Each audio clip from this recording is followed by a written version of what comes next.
Supplier categories. You are able to create supplier categories for your suppliers.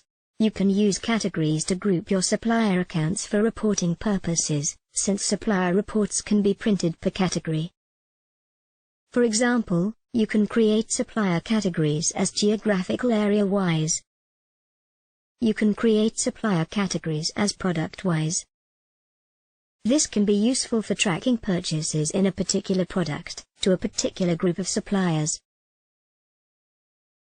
To access this function, select Suppliers, Lists, Supplier Categories, Add Category.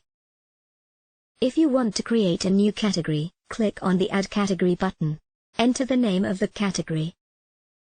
Click Save button. If you want to add more supplier categories, click Save and New button.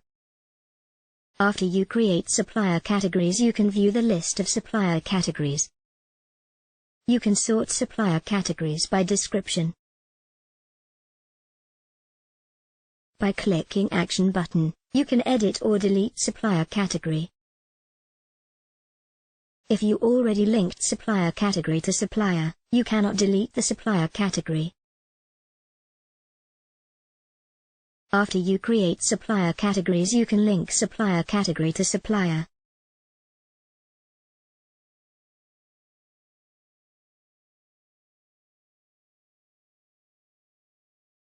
You can generate reports by supplier category.